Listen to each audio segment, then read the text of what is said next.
To say Smash 4 has had an incredible year would be an understatement. Since its inception, the game has sold 13 million copies worldwide and has been a hit with the casual market. On the other side of the coin, the competitive community has seen great progress and has taken strides to becoming a true esport. However, one of, if not the most important major hurdle in the competitive scene has always been consistent developer support. Fast forward to the end of 2016 with the Nintendo Switch on the horizon, talks of a Smash 4 port on the new system, and Nintendo's promise to be directly more focused on esports as a whole. Here are 5 changes I feel Nintendo needs to make in order to build Smash into the top esport like I believe it can be. Coming in first on our list at number 5 is patch notes. Now this is the problem the Smash competitive community has tried to solve themselves, and we've gotten pretty skilled at this. We have community-based patch notes, videos from content creators, and so much more. However, it would be infinitely better to have this information from the source. This would not only allow people to hit the ground running once a patch actually drops, but it'd also be a place in which designers can better explain their reasoning behind said change. Some changes found by community members when put into practice felt odd, and ultimately were marginal in positively changing the game.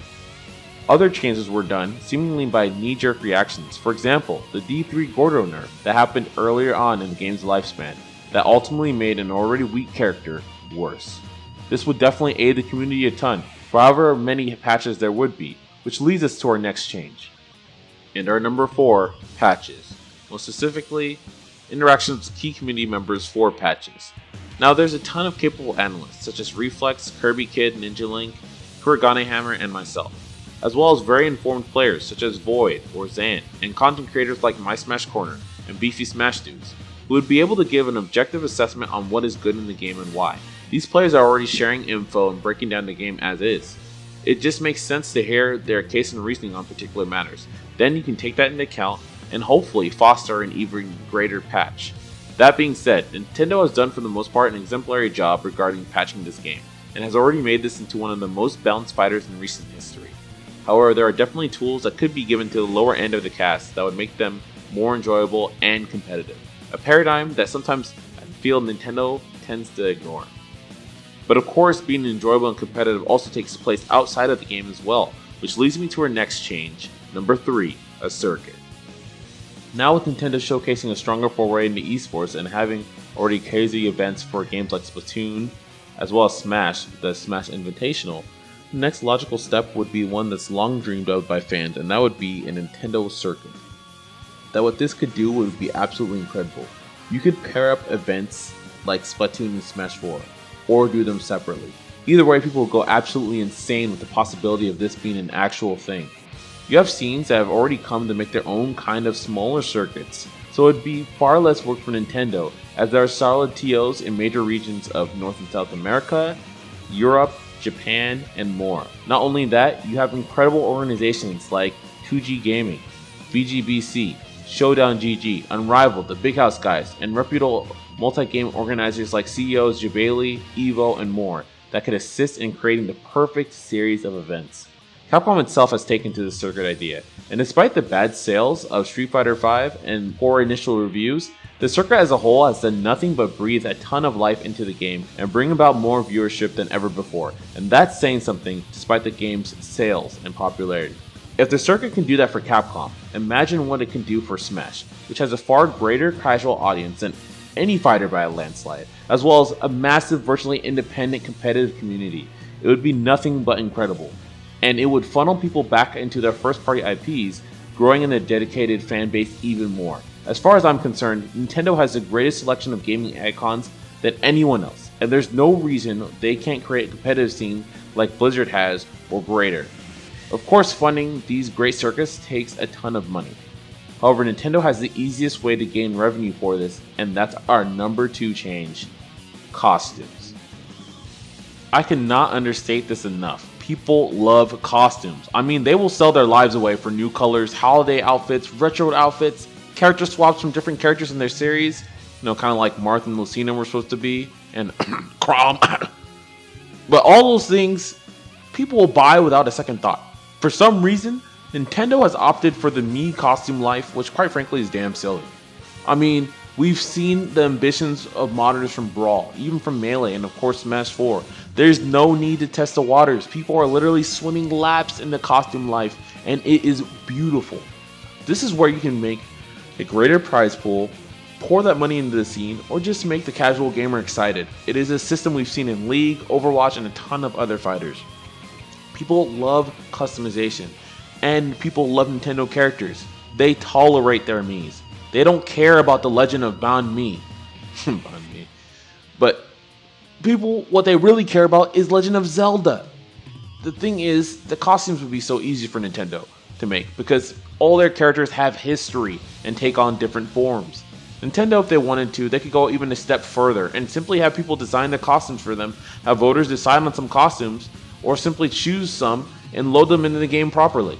This game itself has been built to the brim with customization. There's no reason they can't make this case for costumes, which could serve as a backbone for building the community and making post-release profit from buyers.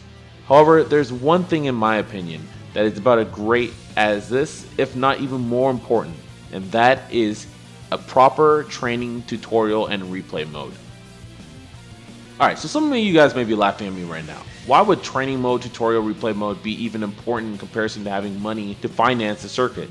Well, that's because it comes down to the people and pulling into people in general to pay for these things in the first place. So let's talk about fighting games and their age-old issue. In fact, let's scratch fighting games, okay? So you have basketball, right? You need to have certain execution. You need to be able to dribble, you need to be able to shoot, and do these things. You need to have those bare bones things. And Smash is kind of like that in a way where it's something that's kind of more intuitive. You can do this at the base level. You may not be good, but at least you can press forward A, you can press up A, you can press A, etc., and you'll be okay.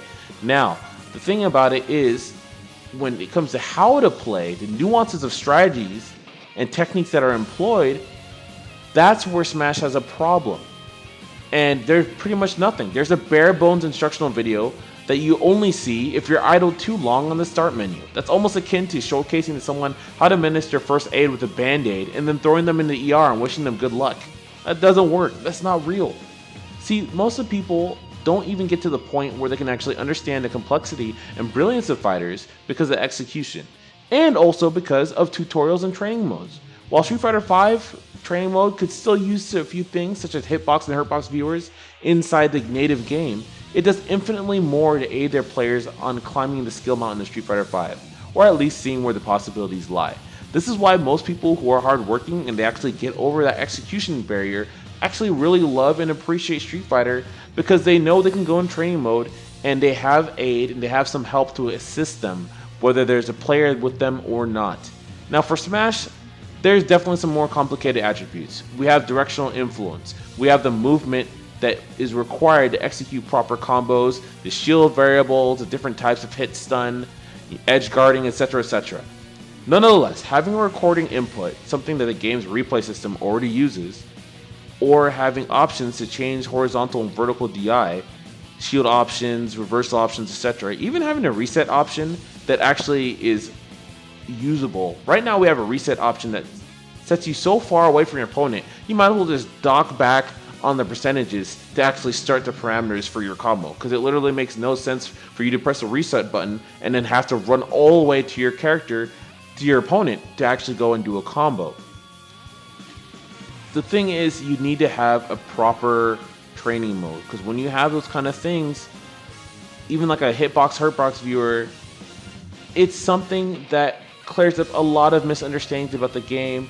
It makes games that are easy to learn, hard to master, that much more accessible to people as far as the strategies are concerned, and the people need to know the game in order to appreciate it. Now, I've always believed that Smash has grown at an exponentially slower rate just based on that notion. I feel that training for many was done in the game, and because of that, there's all these mixed, you're doing it in the game with all these mixed emotions. Most importantly, you're looking to win rather than actually playing to learn. You make a training mode and replay center like the likes of Street Fighter V, you bring in more players that will appreciate the game on an intimate level. And you also better the current competitive community.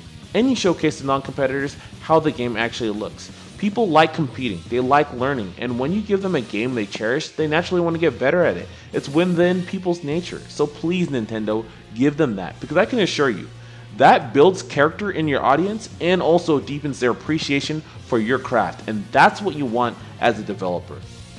Anyway, Smashers, that's about wraps it up for this video. Let me know in the comment section if you agree, disagree, what you'd like to see in the rumored Smash Nintendo Switch port, and of course, what you would like to see from Nintendo. I'll be back with a video detailing 5 changes I would like to see in Smash port gameplay wise, if they were to make changes, so expect that shortly. Thank you so much for watching, and have yourself a damn brilliant day.